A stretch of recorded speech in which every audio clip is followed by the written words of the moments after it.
You've come to the right place if you're looking to create, launch, and scale a high-value online training program. I'm your guide, Chris Badgett.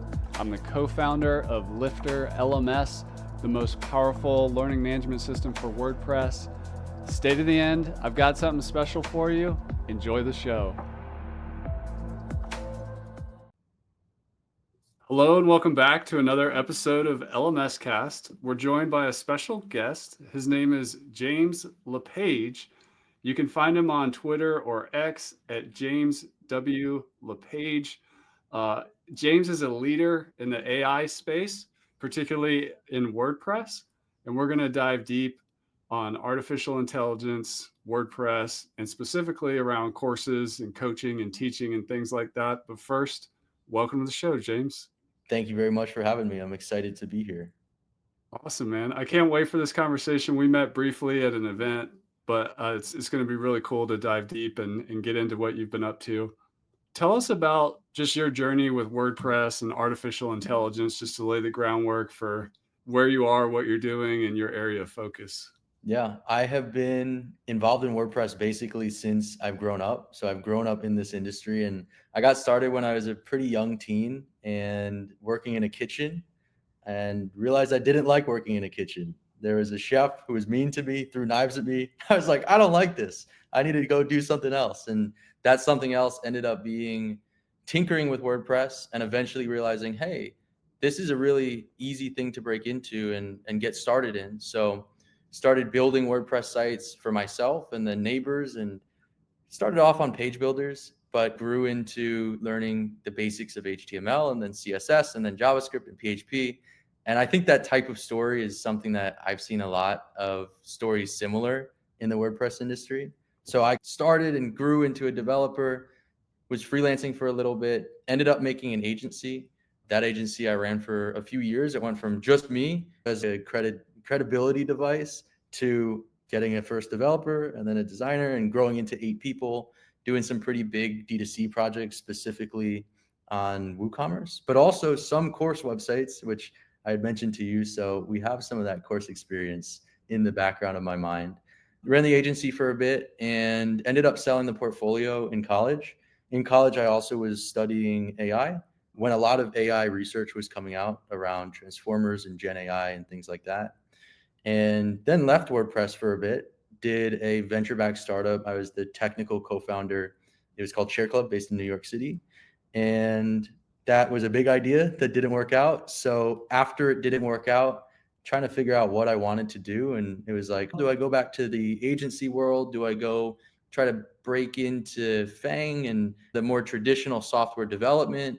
Or do I do what I love doing? And found something again. And I ended up taking option 3. And option 3 was really clear to me because AI was becoming really powerful at that point. GPT-2 and then GPT-3 were coming out. And it was really clear to me that, hey, I had a lot of problems in my agency building things. And I think AI could be really beneficial on the code side to start. So launched the first product in what grew into WPAI, which was another venture-backed startup, specifically as the super creative name suggests for WordPress and AI, and launched the first product called Code WP, which was a very creative name again, a code generator for WordPress. I ran that for a bit and then also started down the path of creating an AI agent for WordPress that did things for you before it was cool. And built that. And then very recently in December, ended up getting acquired by Automatic and still breaking into the role at Automatic, but we're thinking about big picture AI, specifically in the context of WordPress and the open web and publishing and what that looks like in the short, mid, and long-term future. So that's a long introduction, but that is my entire background in WordPress. That's a very well stated introduction. It's quite the journey you've been on. I have to ask, just because education is important to those who watch this. It's interesting you studied AI in college. What Yeah. did you get out of that? And would you recommend that to somebody entering college years, these years in 2025? How Yes, sir. important is it? It's an interesting question. So my approach to college was very anti-college, and it was difficult for me to actually go to college because I was running a very successful agency in high school. It was doing very well, and we had really big projects. And I was apprehensive of doing that and school at the same time. Ended up going to school. I went to Syracuse University, and they had a really great entrepreneurship track. So I actually ended up taking the major in entrepreneurship. And as a part of that major, it was college and you still did your classes, but it was entrepreneurship. So you had your opportunity to work on your business and you were essentially mandated to study topics. And I was in school at the time that the architecture around generative AI was having a lot of research published about it, transformers, and then also the application of transformers around GPT-2, and that grew into GPT-3 and ChatGPT and the systems that we see today. That was happening. So for me, it was logical. All right, I'm forced to study. Like I have to learn. Oh no. Yeah. So I ended up studying AI, and that provided an incredible base and foundation for me to be able to understand how these systems actually work. And I think that's one of my superpowers where I can look at these systems and be like, oh, this is how it works. So it makes the actual thought of how you implement it. For example, with Code WP, the idea of, all right, I can really easily use one of these models, fine tune an understanding of WooCommerce code into it, provide relevant code samples, and get a really crazy system that takes my request and spits out a WooCommerce code snippet, which was the actual original idea behind Code WP. So the education was really important. And I don't know the place of college in software. I think that I actually do know a lot of software developers who didn't go to school and think differently, and they're really effective because of that. I know many who have comp sci degrees and are really effective because of that as well. So it's an interesting question. My education is legitimate, but it's a bit different than the path that a lot of other people took. I think that's really cool to combine your entrepreneurship, the business you're actually building and working in with school at the same time. And it just creates some synergy there or whatever. That's a pretty cool way to think about it. Like you're not just getting ideas and studying, you're like working on your It business was and learning technology. it was almost more of an ideas incubator. And the most impactful part of Syracuse specifically was they had an incredible incubator, and they had a lot of people. There were a lot of people in AI who actually run pretty successful AI startups at this point. There were a lot of people out of AI, and everybody just talking and sharing ideas, paired with the mandate to actually learn, paired with the fact that a lot of my buddies in this incubator were also running either services businesses or trying to raise for a startup, or in some cases actually running a startup.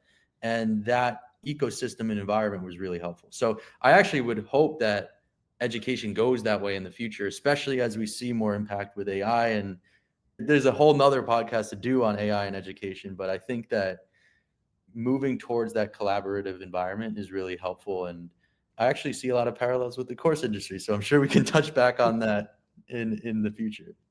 That's awesome. Take us into the future a little bit. The whole world is a gush with AI. My old parents are using ChatGPT, but like particularly around WordPress and publishing and building websites, what do you see in the future that's how the masses aren't really seeing yet as a deep practitioner of AI? Like the opportunity, like what Yeah. is it? I think there's a really big question there, and there are a Yeah. million different answers. So I'll try my best to do some of the answers. The first answer is us as people who build WordPress and the creators in WordPress, and those in agency, those trying to do their own site, those freelancing and building for others. I think that there are a massive amount of AI tools coming out that are here to stay. And those who adopt these AI tools become super, super powered in terms of being able to code, being able to ideate on content, being able to ideate on images and designs and things like that. So I think the immediate opportunity for everybody is to really embrace these tools and look at how you can use them in your day-to-day lives and be a more effective creator. And those who adopt that, I think, are really well positioned for whatever the future of AI holds. You'll notice that I didn't say write an entire WordPress site or click one button and create a WordPress site or paint a painting by clicking one button and creating an image. And I really think that in the grand scheme of things, human creativity is really important. And it's going to become more and more important in the future, as we've already seen, I think, with these AI generated articles and they all sound the same and it's content, but how beneficial really is it to us? I'm already seeing people who are not liking this and like against the AI side of things. So I think that aspect of how do I augment myself? How do I improve my workflows? Not replace them with AI becomes important right now, but also like how am I creating and maintaining that human element of what I do in that near future? So that's the near future question. I think you can become really powerful, especially in WordPress. So that's why in WPAI we built Code WP and we built Agent WP. It was like, how do we provide these tools to the people who build to just be quicker? And I hated writing code snippets that were 80% the same for WooCommerce. So we built the tool to fix that. And I think that was like the real mentality behind those products. And that's also what we're thinking about at Automatic. And I think the whole industry is thinking about this. Like, how do we build tools to be more effective on the web? So that's the short answer. I can also do a long answer, but I'll break if there are any questions in between. I'd say I think GitHub Copilot has a really good name because the Copilot, the AI is there to sit beside you, not take your job. If you get really good at leveraging your Copilot, you're going to be like 10 times more productive and save time and have more room for the creativity. And a quick clarifying question for the technical folks out there. How does ChatGPT, as an example, differ, or GitHub Copilot differ from?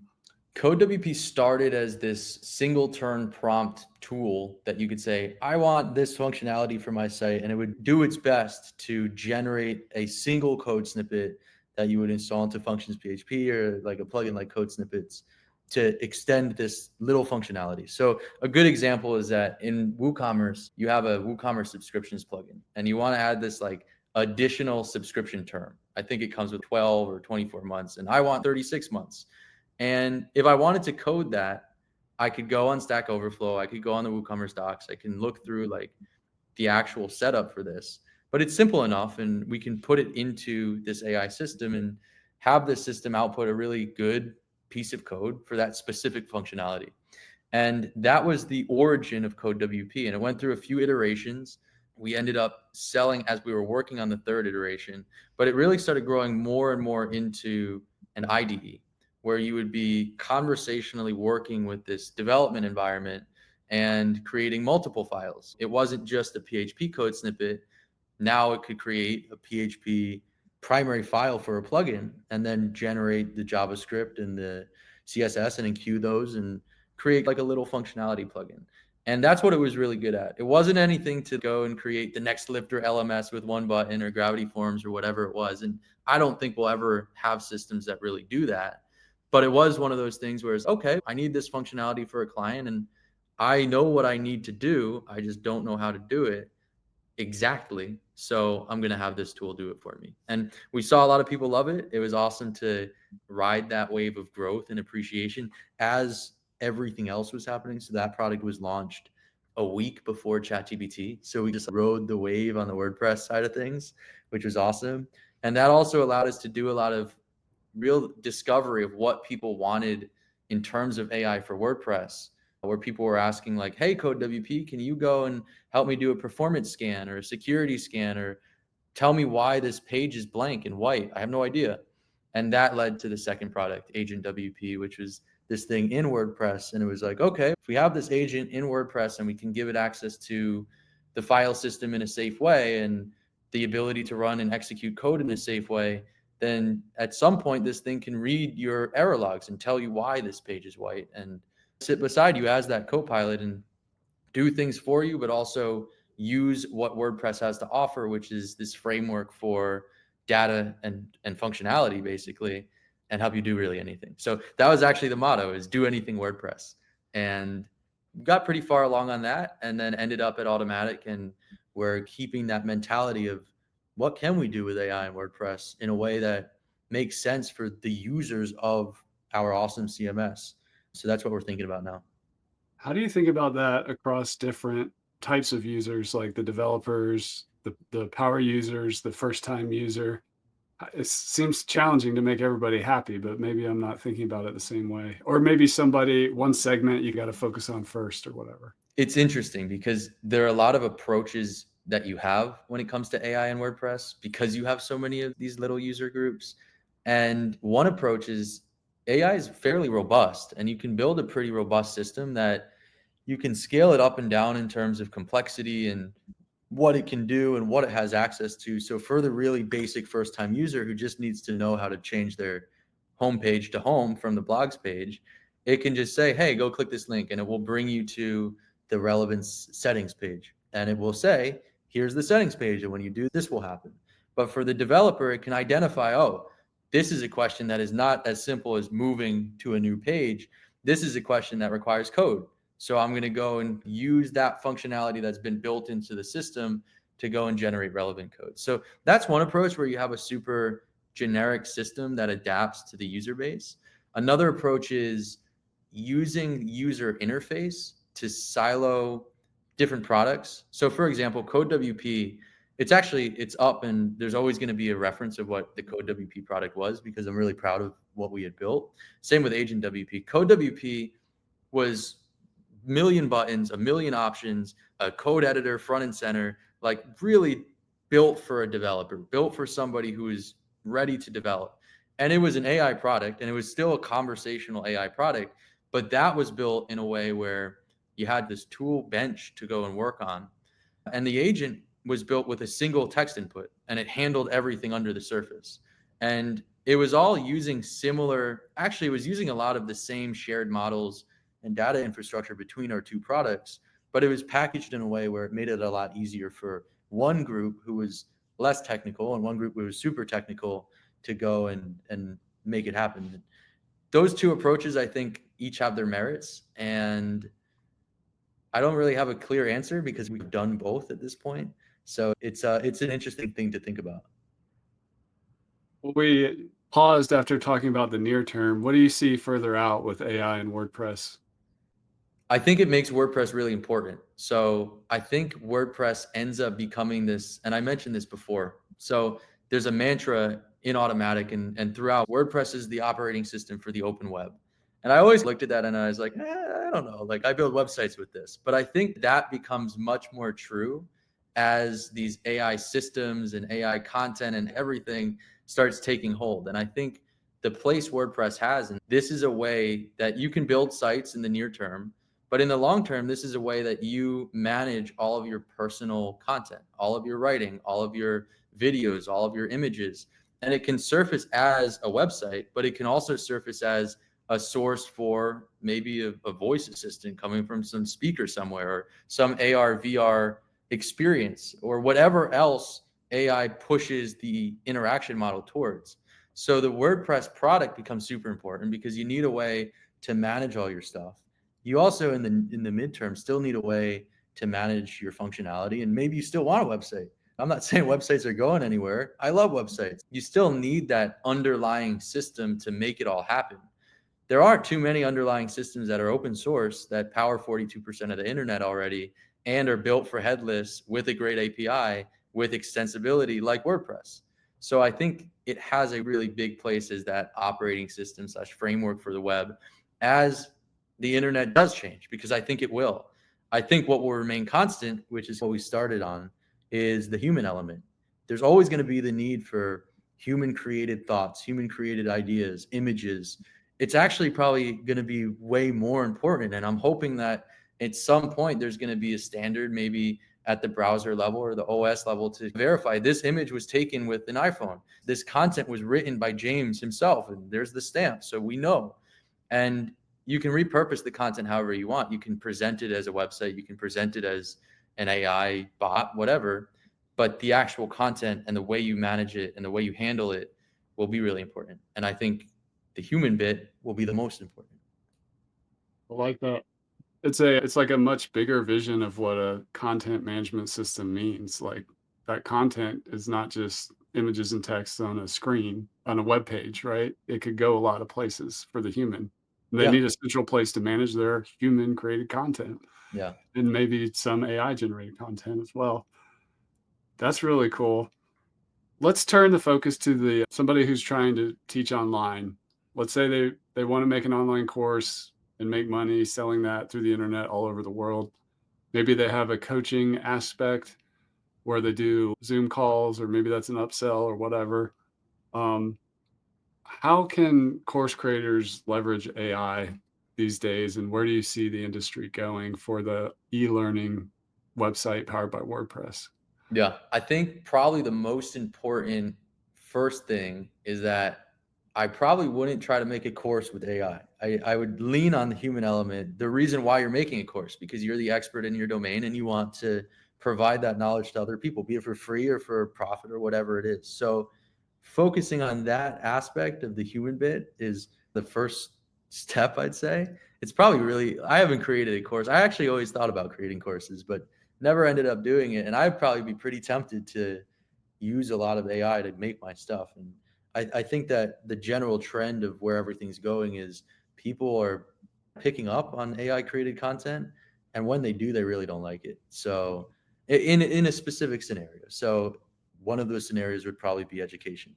For those who are creating the courses and putting together this experience that surfaces in a website or is an app or whatever it is, I think that AI is going to really help those individual creators who need to navigate WordPress and need to navigate complex data models and user interfaces that surface as really well built products like Lifter, and they can use these tools to be much quicker with what would once take maybe like a day or a week. Now you can focus all on the content, and you'll probably see really smart implementations of AI on a plugin level, on the WordPress level, on a browser and a device level as well, to really assist you in the process of actually, how do I put together this page? How do I actually like assign this video content to this specific lesson, and how does this lesson play into a more general course structure? I think that type of usage of AI integrated, but also in systems like ChatGPT where you're trying to plan out, I know how Lifter works, I know how WordPress works. Let me like think through maybe my structure of the course before I start, or how I'm putting the actual content together in a logical presentation for the user.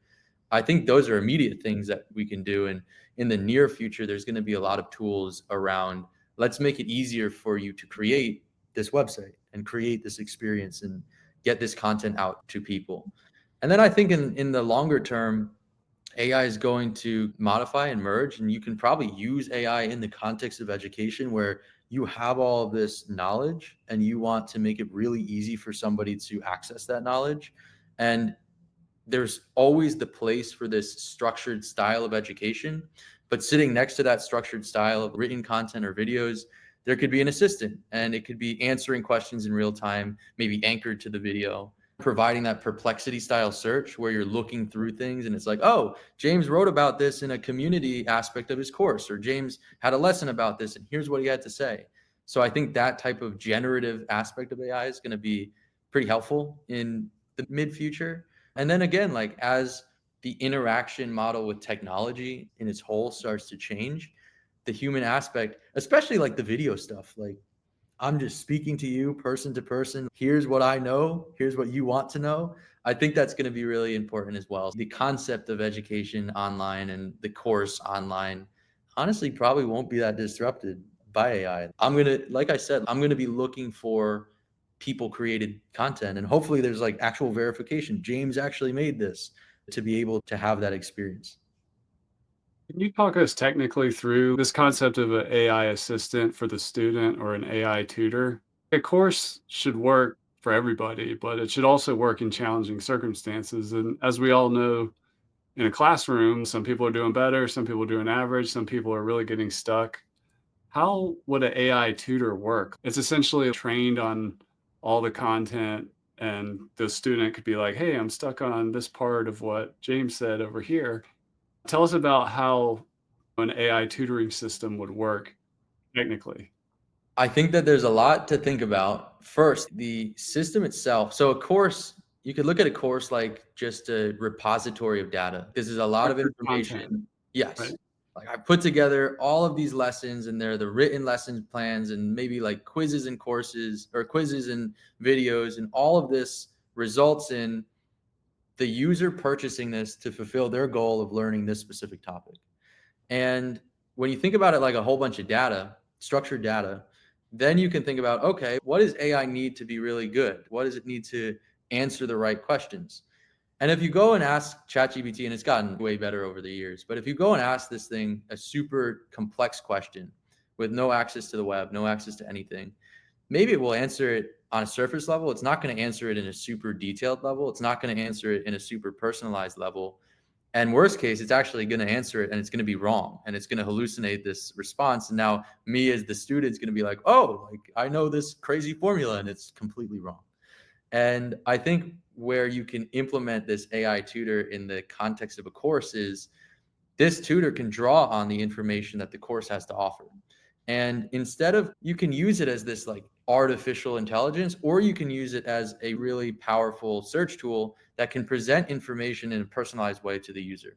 So I'm on a video and I'm learning about this specific topic, and I pause the video at X timestamp and I'm like, wow, I really did not understand anything that was just said here. And I can rewind it. I watched it like 500 times. I still can't figure it out. At that point, what does the student do? If education, like being able to contact the instructors included, I'd probably call up the instructor and I'd be like, hey, can you explain this in a different way? And that instructor would use the same information that was probably presented, but present it in a different way that's unique to my request, my request to understand. And this assistant can do the same thing. It can pull in all of the information from the course. It can pull in information from that specific lesson. And I can ask about, hey, can you dive a little bit deeper onto this specific point that maybe the video glossed over, but maybe the information's available in the course or something like it. And it can surface this in a really unique way. And it can actually cite the lessons too.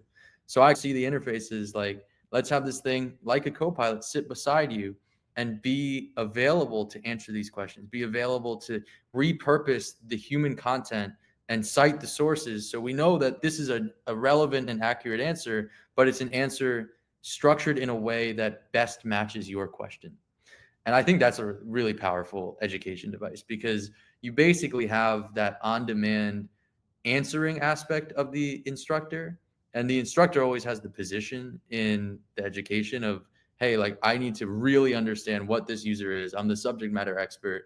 I'm going to answer in this way. I don't think that Copilot could ever really do that, but I think it can surface those immediately relevant questions, and that excites me a lot. And I actually already do this with ChatGPT, and I'll take AI papers and I'll put it into ChatGPT and I'll read the paper and I'll bump into a problem. I'll be like, oh, let's talk a little bit deeper about that. And let's reframe how this paper presents things, maybe in a simpler way or in a different way.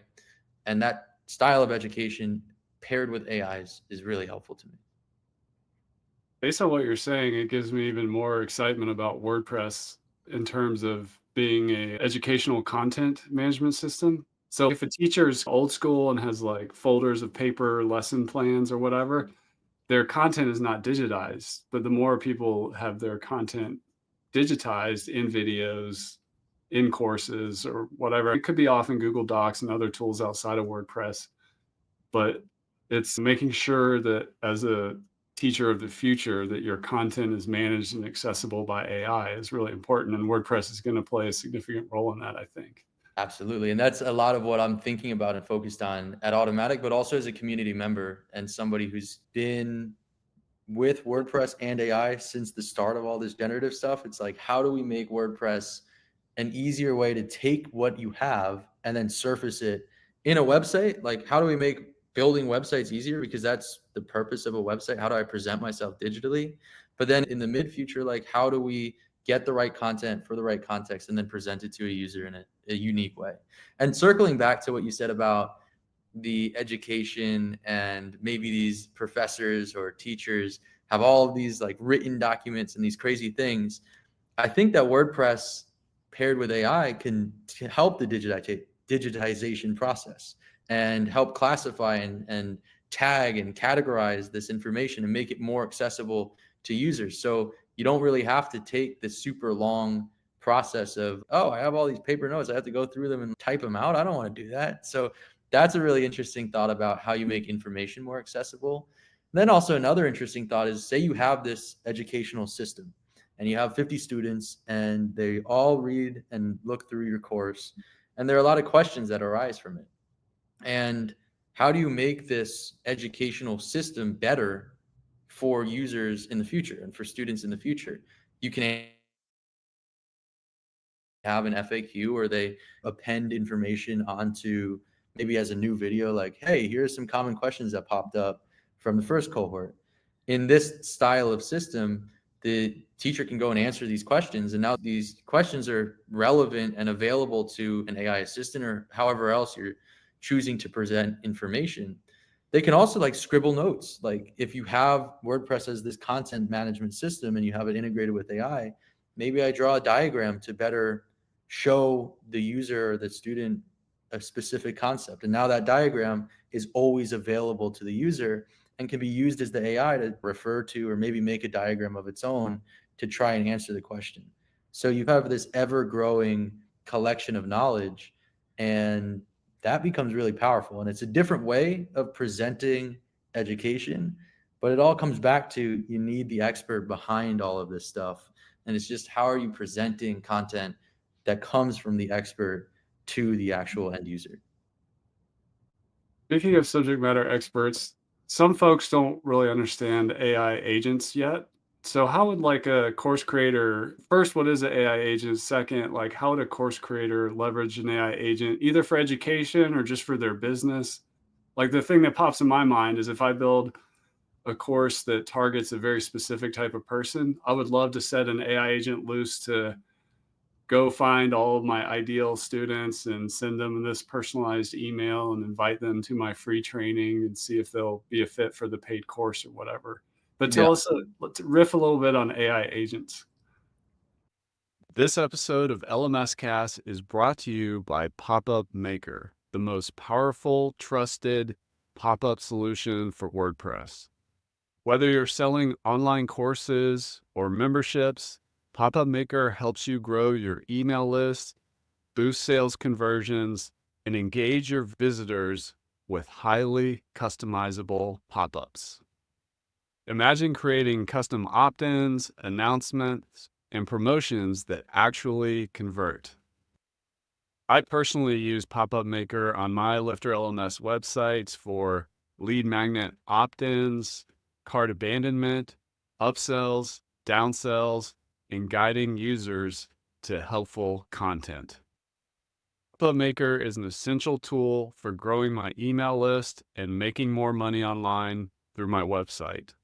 Ready to take your website to the next level? Head on over to wppopupmaker.com/LMScast and save 15% on your order. Discount automatically applies when you visit through that link. Pop-Up Maker also has an awesome free version, so you can just use that as well. Go to wppopupmaker.com/LMScast and save 15% off your order or get started with the free version now. Get more leads and sales on your website with Pop-Up Maker today. Now back to the episode. So I started smiling when you asked for the definition because we started building this agent a year and a half ago. And agents really picked up maybe like in the past 3 months and have really become a topic of discussion, but they've come from marketing. So there was never really a clear definition of what this agent is. It's this crazy AI thing that does things and it's going to change the entire world. But it was always like, if I can say that as a company, I can go raise $50 million and try to figure out what an AI agent actually is. And that's been the case for a while. And for us, when we started working on our agent, our definition was, all right, we want this thing to live in WordPress and do tasks for users and start in a synchronous manner. I ask it to go and update a setting, and maybe I don't know where the setting is. So it goes to the settings page and it updates it and it says, here's what I did. And in the far future, the goal with that agent was, all right, let's have this proactively just exist in WordPress and help do the plugin updates and help do the performance and security scans and the stuff that I don't want to do. I just want to push it off to this expert assistant. So that was our agent. And I think recently the industry has converged on the same definition of it's an AI system that does things for users. And it can do things in front of you, it can do things behind you, upside down, whatever it is. It's a system that does something, an AI system that does something. And the reason we've come to these pretty clear definitions at this point is because now there are systems that can actually do things for you in specific applications in industry, so like in WordPress, but also OpenAI is pushing systems like Operator. They just announced this thing that can see a computer screen and click around. And there have been systems like that in the past. This is probably the biggest marketed one. So we're getting to systems like this. And I think the way people online should think about these systems is as right now really powerful automation tools. So instead of building a Zapier flow or a Zapier flow, I'm going to go and think about and then prompt this assistant to do something similar. And maybe it's going to work, maybe it's not.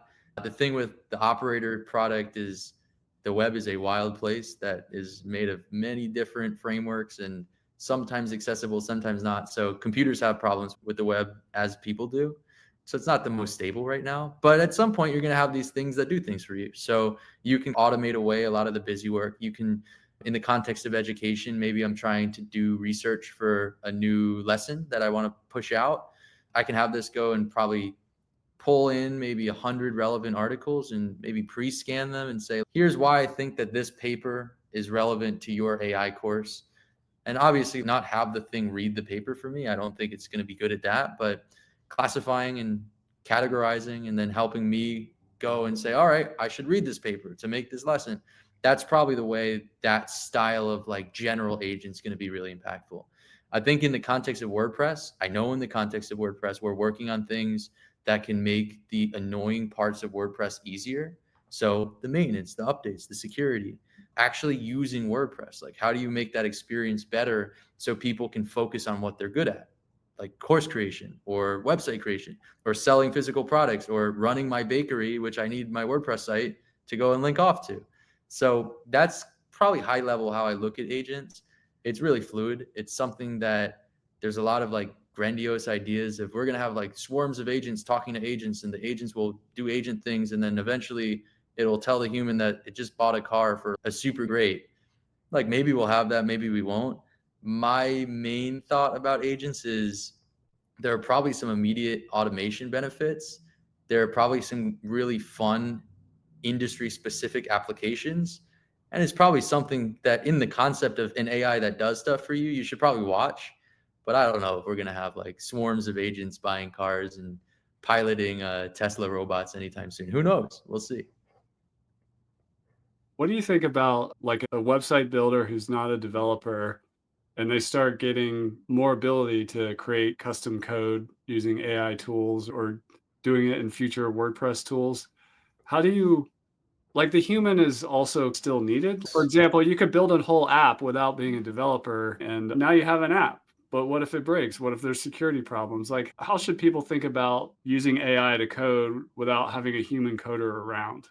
There are two sides to the question. The first side is the tools that companies make. So the tools that we made at WPAI and now that we're working on at Automatic, it's up to us, the creators, to make these tools in a way that are safe and accurate and as good as we possibly can make them. So when it came to Code WP, in the beginning, there was like no thought towards security, no thought towards accessibility. And as the product grew, we got much more focused on, okay, we need a system that makes sure there's a bulletproof sanitization of anything going in or out of these code snippets and these plugins eventually. So that was our responsibility. And we had to build the tools to use the models, to apply them to our specific products and use cases in a safe, accurate manner that was intended for our industry. So that's one side of it. And the other side of it is just going and creating systems that actually offer value and tying that back into um, the responsibility of the builder. I don't think the responsibility really ever falls into the user's lap unless you're using general tools and generalist tools. And eventually, I think these systems will be so good that we can move a lot of the crazy stuff towards the AI. So the user themselves is acting as the expert in their business and in what they do. And they're piloting this system knowing that it's outputting good stuff, or it's saying, no, I can't do that. I don't know how to do that. And that's a really important system that we were working on with our agent. Like AI always says yes. So you have to create systems for it to say no, to not do something. as opposed to doing something and blowing up your site, or doing something and it not being what you want it to do. So it comes back to build really good systems, and then follow and subscribe to the mindset of the do it with me user. So I'm an expert. I like using the bakery example because one day I'm going to open a bakery. So I run my bakery. I know the customers that come in. I know my location. I know why people come to my bakery. I know we cook our bread in this awesome, incredible, specific way. I don't want to build a website really, but I want to present on a website. So I want to have this AI do it with me. I want to walk it through, like, here are my needs and my requirements. And I want it to either build the site or tell me, no, I can't build the site. Go hire a real professional. I'm just a little AI agent.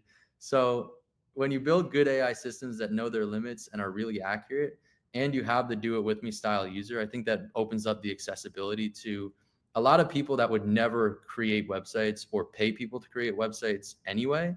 And that means more usage of WordPress. That means my bakery becomes more impressive. So at some point I need to hire a full marketing agency to create the brand, to create a better website. And it's just, I think it's beneficial for everybody. Last question for you, James. One of the things that excites me about WordPress and AI is the open source nature of WordPress, so that the code is easily accessible to the entire world for like free open source software. Whereas like a closed environment SaaS application, it's like a walled garden, and things AI can't necessarily train on it unless it's internal inside that company or whatever. What are the benefits of like open source software in a world of AI? It's the most beneficial selling point that you could possibly have, because specific to WordPress, it's been open source for over 20 years at this point, I think. So the models themselves already know how WordPress works. And that's great in isolation. But for us who build systems that make WordPress more accessible, the applied systems, that means that we already have a starting point that is miles ahead of things like Webflow. The models already know. So when we build pipelines, when we fine tune these things, when we create these systems, they can be awesome and they can be really impactful. So I think you'll see really helpful, impactful systems coming out of us and other people in the future because of it. And then also, like, open source, the mentality of open source, the ability to self-host, the ability to own your own data, the ability to look through a code base, the ability to have say in where a project goes. So not making this API change that maybe a closed source company would just hit a button and now it's version 3, putting thought into how does this play into my needs.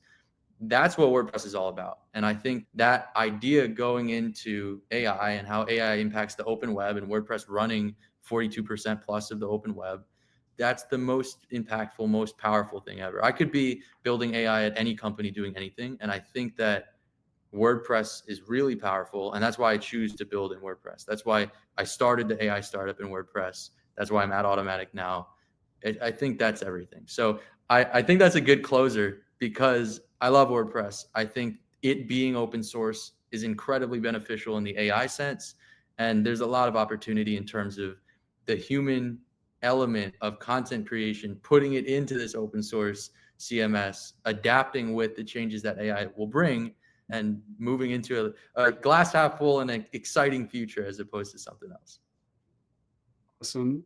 That's James LePage. You can find him on Twitter and X over at James W. LePage. Look for him there. Give him a follow. Thanks for coming on the show. This has been a really fun conversation about AI. I know you out there watching and listening have learned a few things, and hopefully you're excited as I am about the future. Thanks so much, James. I really appreciate it. I can't wait to do this again in 2 years and see where we're at. It's fun. It's fun to be on an exponential curve. Yeah. Thank you so much for having me. And with that Twitter address, my DMs are always open. So if anybody has questions and wants to bounce ideas around and try to see where we're going with it, we're all in this together. And I love answering these questions. So feel free to get me on X, James W. LePage. Thanks, James. And that's a wrap for this episode of LMS Cast. Did you enjoy that episode? Tell your friends and be sure to subscribe so you don't miss the next episode. And I've got a gift for you over at LifterLMS.com/gift. Go to LifterLMS.com/gift. Keep learning, keep taking action, and I'll see you in the next episode.